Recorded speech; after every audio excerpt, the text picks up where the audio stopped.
Raheem Morris finished his second interview with the Falcons. He is now the second coach to interview for the Falcons for a second time. That was weird to say. Bill Belichick being the other.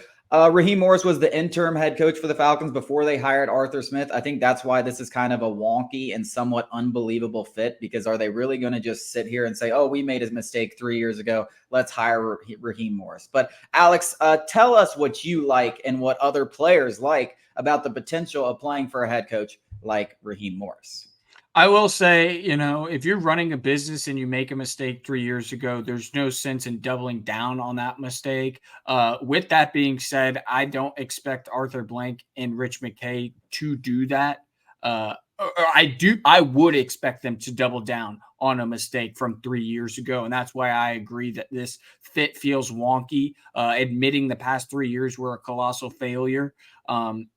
I think that the most desirable attribute of Raheem Morris's candidacy is how he is viewed around the league.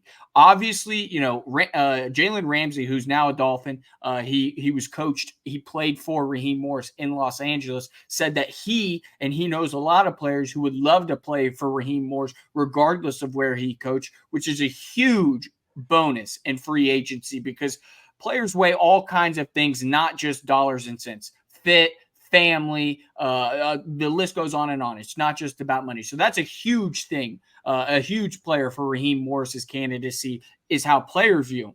But building a staff is also very important. And Les Snead, the general manager of the Rams, spoke at length about how Raheem Morris is viewed in this league. He could build one heck of a staff, according to Snead. Jalen Ramsey, he is a top 3 player at his position. I don't care about the injury. He's a top 3 player at his position every single year. First ballot Hall of Famer. He's telling you how he feels about him, Raheem Morris, as a head coach. I think you just take both of these gentlemen who have accomplished so much in this league at their word and just believe that Raheem Morris could build a heck of a roster with the help of Terry Fontenot and one heck of a coaching staff. I mean, those two right there, I think the rest of the pieces kind of fall in place. Yeah, I mean, he's had experience with the Bucs, had a good first season. Second and third seasons obviously led to him being fired. He was decent as an interim with the Atlanta Falcons. What has he learned from there? I think my biggest thing, and when all these things come out, is yes, they sound sexy, but this is a former player of Raheem Morris's. Obviously, they have a good relationship. Jalen Ramsey is going to be pushing his guy up there to try to get a head coaching job. Les Snead, same thing. You see this all the time. You saw this with the Chiefs with Eric Bieniemy. Andy Reid was like Patrick Mahomes. They're all like, oh, he needs to be a head coach. Now you look at Eric Bieniemy, not necessarily a head coaching candidate anymore based on what he did in Washington. The other thing that we have to talk about in this thing is, listen, we just came from 2 coaches back to back, and Dan Quinn and Arthur Smith, that had a ton of respect from players. Players wanted to play for them, like yada, yada, yada, and it didn't work out. So I don't know how much this should play into the decision-making process or whether Arthur Blank would even consider it at all.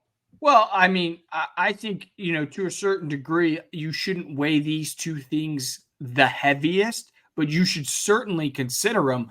The job Arthur Smith did, getting Calais Campbell in particular to Atlanta, cannot be understated. Calais Campbell had 6.5 sacks. He was tied for the Falcons' lead. He was instrumental in turning around that side of the ball. That wouldn't have happened without the help of Arthur Smith. And I think, obviously the ultimate goal wasn't accomplished, but you could still take bits and pieces of success from Arthur Smith's tenure. And, the fact of the matter that players loved playing for him is certainly one of them. I do agree that if you're not coordinating the offensive side of the ball, my question to you is, what can you do to get us over the hump?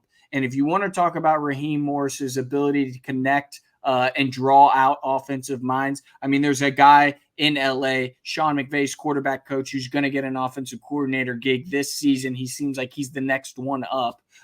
He would be a hell of a guy to bring with him, and Raheem could do that. So I think, he's been on the staffs in Atlanta. He's been on the staffs in LA. He's got ties back to Tampa Bay.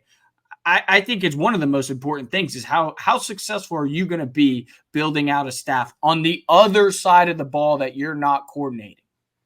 Yeah, I mean, that's what we've talked about being the most important thing, especially if you hire a defensive coach. I don't think there's any question about that. But are you buying the fact simply? I'll ask you this to end this segment. Are you buying the fact that he is the quote unquote backup plan to Bill Belichick?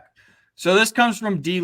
Orlando Ledbetter of the Atlanta Journal-Constitution, that he is the fallback to Bill Belichick, and I believe it a little bit because the timing is very inconspicuous about how Bill Simmons came out and basically said, we talked about it yesterday. If you haven't seen that part, go look it up on the YouTube, Sports Talk ATL. That Bill Simmons came out and basically was like, there's internal rifts between Arthur Blank and his subordinates, Rich McKay, Greg Beatles, seemingly Terry Fontenot, about hiring Bill Belichick. And he kind of referenced what could be said behind the scenes of like, yeah, we'll get a guy like Raheem Morris in here. We'll have our job for the next 5 years.